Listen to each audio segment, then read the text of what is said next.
16-ാം നൂറ്റാണ്ടിൽ ജീവിച്ചിരുന്ന അച്യുതാനന്ദ ദാസ് ഒറിയ ഭാഷയിൽ തയ്യാറാക്കിയ ഭവിഷ്യമാലിക എന്ന പുസ്തകത്തിൽ പല പ്രവചനങ്ങൾ നടത്തിയിട്ടുണ്ട്.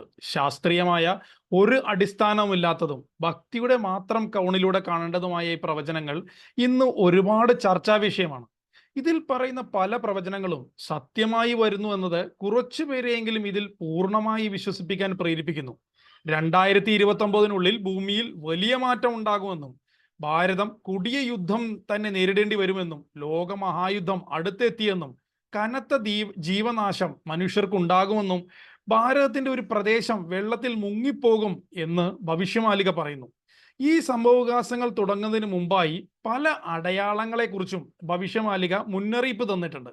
വിചിത്രം എന്ന് പറയട്ടെ, അവയിൽ പല അടയാളങ്ങളും സംഭവിച്ചു കഴിഞ്ഞു എന്നതാണ് സത്യം. പുരിയിലെ ജഗന്നാഥ ക്ഷേത്രവുമായി വലിയ ബന്ധമുള്ള ഈ പ്രവചനങ്ങൾ എന്താണ് എന്ന് നമുക്ക് നോക്കാം. ഹലോ, ഹായ്, നമസ്കാരം. 5 സെക്കൻഡ്സ് വ്യൂവിലേക്ക് സ്വാഗതം. 5 സെക്കൻഡ്സ് വ്യൂവിൽ ഇന്ന് നമ്മൾ നോക്കുന്നത് 16-ാം നൂറ്റാണ്ടിൽ ജീവിച്ചിരുന്ന പുരി ജഗന്നാഥ സ്വാമിയുടെ ഭക്തനായ അച്യുതാനന്ദദാസിന്റെ ഭവിഷ്യമാലിക എന്ന പുസ്തകത്തിലെ കുറച്ച് പ്രവചനങ്ങളെ കുറിച്ചാണ്. യുഗപരിവർത്തനം നടക്കുകയാണെന്നും ഭാരതവും ലോകം മൊത്തവും നാശനഷ്ടങ്ങൾ അനുഭവിക്കേണ്ടി വരുമെന്നും ലോകമഹായുദ്ധം തന്നെ നടക്കുമെന്നും പ്രവചിക്കുന്ന ഭവിഷ്യമാലിക യുഗപരിവർത്തനം സംഭവിക്കുന്നതിന് മുൻപ്, വിപത്തുകൾ ഭൂമിയിൽ സംഭവിക്കുന്നതിന് മുൻപേ മനുഷ്യർക്ക് മുന്നറിയിപ്പ് നൽകാൻ പല അടയാളങ്ങളും നോക്കി മനസ്സിലാക്കിക്കൊള്ളാൻ പറഞ്ഞിട്ടുണ്ട്. ഈ അടയാളങ്ങൾ സംഭവിച്ചു കഴിഞ്ഞാൽ മഹാവിപത്ത് വരാറായി എന്ന് മനസ്സിലാക്കിക്കൊള്ളാനാണ് ഭവിഷ്യമാലിക പറയുന്നത്.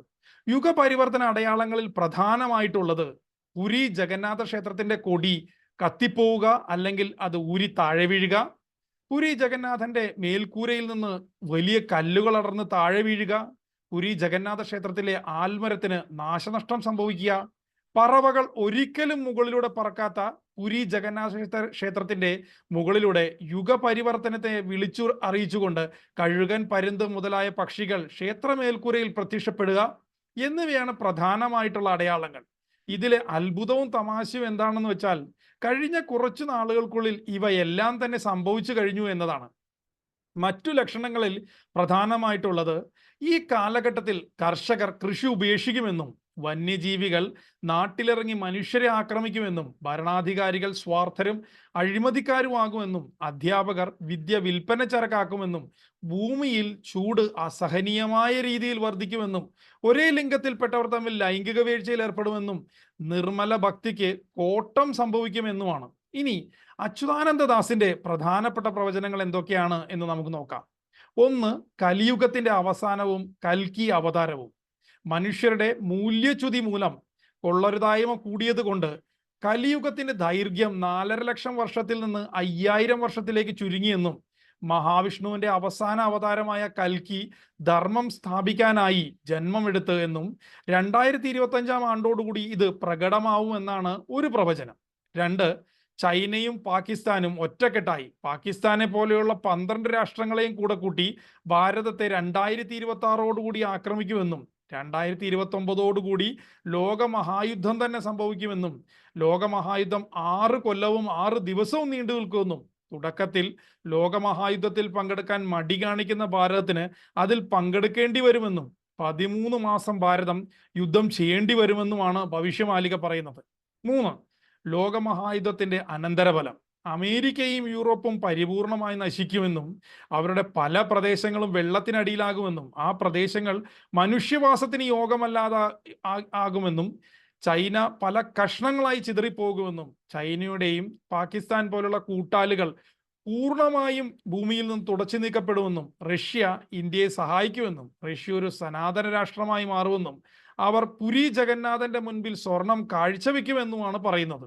4, കൽക്കിയും അവസാന യുദ്ധവും. യുദ്ധത്തിന്റെ വിനാശത്തിന്റെയും ഈ കാലഘട്ടത്തിൽ ഭാരതത്തിന്റെ യുദ്ധകാഹളം മുഴക്കുന്നതും മുന്നണി പോരാളിയാകുന്നതും യുദ്ധം മുന്നിൽ നിന്ന് നയിക്കുന്നതും കൽക്കി അവതാരമായിരിക്കുമെന്നും ഒറീസയുടെ തീരത്ത് വെച്ചുള്ള അവസാന യുദ്ധത്തിൽ ലക്ഷക്കണക്കിന് ശത്രു സൈനികർ നശിക്കുമെന്നും യുദ്ധാനന്തരം ധർമ്മം സ്ഥാപിക്കപ്പെടുമെന്നും 1000 കൊല്ലത്തേക്കുള്ള സമാധാനവും ശാന്തിയും നിലനിൽക്കുമെന്നുമാണ് ഭവിഷ്യമാലിക പറയുന്നത്. ഈ യുദ്ധത്തിൽ ഒരുപാട് പേർ മരിക്കുമെന്നും ലോകത്തിൽ 64 കോടി പേര് മാത്രമേ അവശേഷിക്കൂ എന്നും അതിൽ 33 കോടി പേർ ഭാരതീയരും 31 കോടി പേർ ഭാരതത്തിന് പുറത്തുള്ളവർ ആയിരിക്കുമെന്നും അവർ ധർമ്മത്തിന്റെ പാതയിലൂടെ സഞ്ചരിക്കുന്നവർ ആയിരിക്കുമെന്നുമാണ് ഭവിഷ്യമാലിക പറയുന്നത്. 5, ഒറീസയുടെ തീരത്ത് പകൽ 2 സൂര്യൻ പ്രത്യക്ഷപ്പെടുമെന്നും അതിൽ ഒന്ന് ഉൽക്ക പോലുള്ള ഒന്നായിരിക്കുമെന്നും അത് ഒറീസയുടെ കടൽ തീരത്ത് പതിക്കുമെന്നും തുടർന്നുള്ള സുനാമിയിൽ ഒറീസയുടെ 6 പ്രദേശങ്ങൾ സമുദ്രത്തിനടിയിലാകുമെന്നും വെള്ളം ജഗന്നാഥപുരി ക്ഷേത്രത്തിന്റെ 22-ാം പടിക്കെട്ട് വരെ വരുമെന്നുമാണ് പറയുന്നത്. ഭവിഷ്യമാലിക വിശ്വസിക്കുന്നവർ ഇത് അണ്വായുധ പ്രയോഗമാവാനാണ് സാധ്യത എന്ന് വിശ്വസിക്കുന്നു. യുഗപരിവർത്തനത്തിന്റെ ഈ കാലഘട്ടത്തിൽ ഒരുപാട് കാലാവസ്ഥാ വ്യതിയാനങ്ങൾ വരുമെന്നും പല മനുഷ്യനിർമ്മിതിയായ ജലസംഭരണികൾ തകരാമെന്നും ഭീകരമായ ഭൂചലനങ്ങളും അഗ്നിപർവ്വത വിസ്ഫോടനവും കൊടുങ്കാറ്റും പേമാരിയും വരെ ഉണ്ടാകാമെന്നും ഭവിഷ്യപുരാണം പറയുന്നു. ഈ കാര്യങ്ങൾ സംഭവിക്കുമ്പോൾ ഇന്ത്യയിലെ അവസാനത്തെ ഭരണാധികാരി ഒരു ബ്രഹ്മചാരിയായിരിക്കുമെന്നും അദ്ദേഹത്തിന് കുട്ടികൾ ഉണ്ടാവില്ല എന്നും ഒറീസയുടെ അന്നത്തെ മഹാരാജാവിന് ആൺകുട്ടികൾ ഉണ്ടാവില്ല എന്നും ആ രാജവംശത്തിന്റെ അവസാനമായിരിക്കും അയാൾക്ക് ശേഷമെന്നും ഭവിഷ്യമാലിക പറയുന്നു. ഒറീസയുടെ ഇപ്പോഴത്തെ ഗജപതി മഹാരാജാവിന് ആൺകുട്ടികൾ ആരുമില്ല. അതുപോലെ ഭാരതം ഭരിക്കുന്ന ഇപ്പോഴത്തെ പ്രധാനമന്ത്രിയാകാൻ ഏറ്റവും കൂടുതൽ സാധ്യത കൽപ്പിക്കുന്ന രണ്ടുപേരായ UP മുഖ്യമന്ത്രിയും പ്രതിപക്ഷ നേതാവിനും കല്യാണം കഴിച്ചിട്ടില്ല, അവർക്ക് കുട്ടികളുമില്ല. ഇതെല്ലാം കൂട്ടി വായിച്ചാണ് ഭവിഷ്യമാലികയിൽ പറയുന്ന കാര്യങ്ങൾ സംഭവിക്കുമെന്ന് ഒരുപാട് പേർ വിശ്വസിക്കുന്നത്.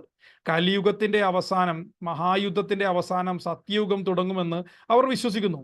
ധർമ്മം പുനർസ്ഥാപിക്കപ്പെടുമെന്നും അത് ഒരു 1000 കൊല്ലത്തേക്കുള്ള നിലനിൽക്കുമെന്നും അവർ വിശ്വസിക്കുന്നു.